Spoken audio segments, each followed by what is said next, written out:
Jetzt in der kalten und dunklen Jahreszeit ist es der richtige Moment, um Geschichten zu erzählen.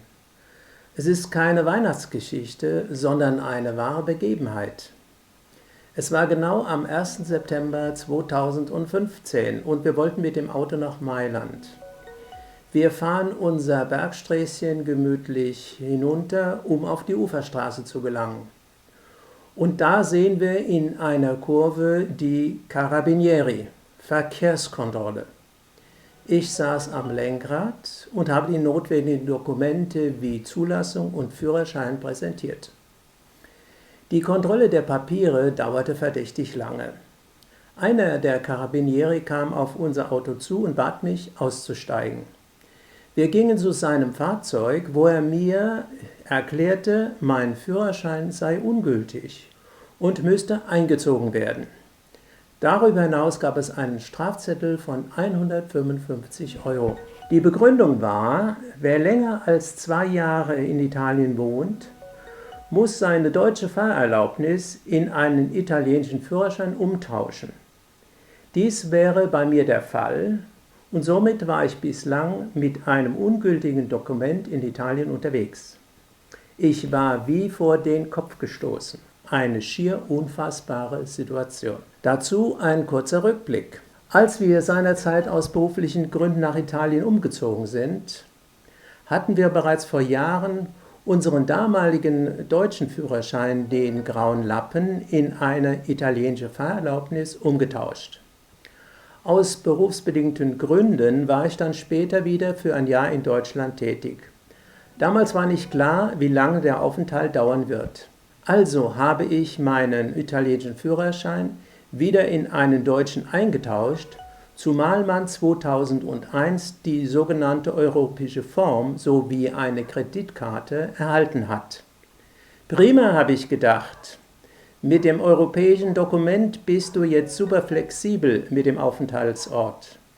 Der Führerschein ist bei einem Wechsel kein Thema mehr. Aus diesem gleichen Grunde hat auch meine Frau wieder eine deutsche Fahrerlaubnis erhalten. Das war aber ein Trugschluss, wie sich später herausgestellt hat. Europäisch war an diesem Dokument lediglich das äußere Erscheinungsbild. Zurück zur Geschichte. Der Führerschein war weg. Nach Auskunft des Beamten wird er von der Dienststelle dann zur zuständigen Behörde in Como geschickt. Ich erhalte dann Nachricht, wenn es soweit ist. Was also tun? Wir sind gleich am nächsten Tag zu einer Fahrschule gegangen, die in direktem Kontakt mit der Führerscheinstelle steht. Dies ist in Italien eine durchaus übliche Vorgehensweise. Als erster Schritt wurde die sogenannte Visita Medica, ärztlicher Test, erledigt. Hierzu sei angemerkt, dass dieser Test in gewissen Zeitabständen wiederholt werden muss. Je älter, desto öfter, da davon die Gültigkeit des Führerscheins abhängt. Der Antrag auf Tausch der Fahrerlaubnis war bei meiner Frau einfach, da sie ihren Führerschein noch hatte.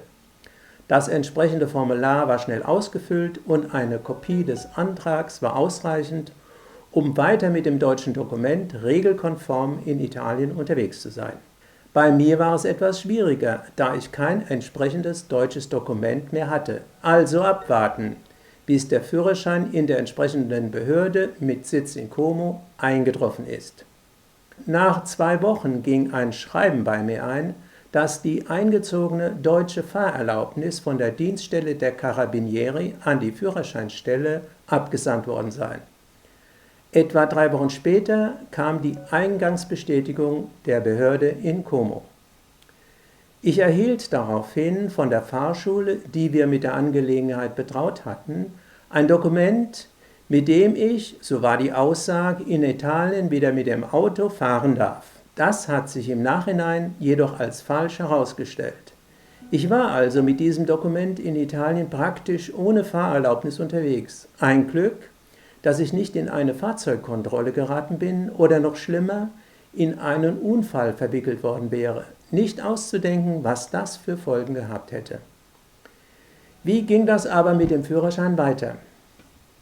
Nach vielen erfolglosen Anrufen in der Fahrschule erhielt ich Ende Februar 2016, also fast 6 Monate nach Einzug des Führerscheins, die Nachricht, dass wir eine Bestätigung vom Konsulat benötigen, in der die Rechtmäßigkeit unserer deutschen Fahrerlaubnis bestätigt wird.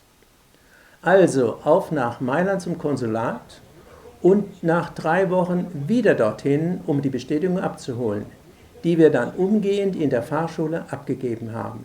Es hat sich lange nichts getan, jede Woche ein Anruf, wie der Stand der Dinge sei. Dann kam April 2016, inzwischen waren 7 Monate nach Einzug der deutschen Fahrerlaubnis vergangen, die Nachricht: Sie haben ja schon einen italienischen Führerschein, der allerdings lange abgelaufen ist. Wie das denn? Demzufolge sind damals 2001 beim Tausch unsere damaligen italienischen Führerscheine nie in Italien angekommen. Nach Aktenlage sah es so aus, dass wir noch im Besitz einer italienischen Fahrerlaubnis sind. Was für ein Durcheinander, eine fast ausweglose Situation. Wie kommt man da jetzt raus? Es muss also ein Schreiben her, in dem der Tausch in 2001, also die Rückgabe des italienischen Führerscheins und Erhalt des entsprechenden deutschen Dokuments bestätigt wird. Und das alles in einem offiziellen Dokument in italienischer Sprache. Das Konsulat in Mailand muss hier jetzt wieder helfen. Also habe ich mich dann mit der lokalen Führerscheinstelle in Baden-Württemberg telefonisch in Verbindung gesetzt und mein Problem geschildert. Die Auskunft war ernüchternd. Nach 10 Jahren werden die Unterlagen vernichtet. O jemine, muss ich im fortgeschrittenen Alter jetzt noch einen italienischen Führerschein erwerben? Dann bald darauf ein Anruf. Die damals zuständige deutsche Behörde konnte doch noch helfen. Sie schickten ein entsprechendes Dokument per Fax ans Konsulat in Mailand. Wir haben uns sofort auf den Weg dorthin gemacht und haben dann ein Schreiben erhalten, in dem drin stand, dass wir unsere deutschen Führerscheine durch Rückgabe des entsprechenden italienischen Dokuments erhalten haben. Damit sollte das Problem gelöst sein und wir haben dann das Dokument sofort in die Fahrschule gebracht, damit diese dann das Schreiben weiterleiten konnte. Lange hat sich wieder nichts getan, ständige Anrufe bei der Fahrschule, keine Reaktion. Schließlich haben wir Anfang Juli 2016 darauf gedrängt, direkt mit der Führerscheinstelle in Como zu sprechen. Wir sind dann am vereinbarten Termin dort vorstellig geworden und ein freundlicher Angestellter hat unser Problem angehört und hat dann den entsprechenden Aktenvorgang präsentiert. In den dortigen Unterlagen war allerdings das letzte entscheidende Dokument vom Konsulat nicht vorhanden. Wir haben dann eine Kopie des letzten Schreibens vom Konsulat vorgelegt und damit schlussendlich den Kreis geschlossen. Dem italienischen Führerschein stand nun nichts mehr im Wege. Einige Tage später konnten wir unsere italienische Fahrerlaubnis in der Fahrschule abholen. Das, was wir dann dort im Einzelnen besprochen haben, lasse ich mal bewusst weg. 10 Monate ohne Führerschein ist schon hart. Und wenn wir nicht auf einen direkten Kontakt mit der Führerscheinstelle in Como bestanden hätten, wir würden heute noch warten. In der Zwischenzeit gibt es neue Regeln. Ich habe hierzu den aktuellen Stand in der Videobeschreibung vermerkt.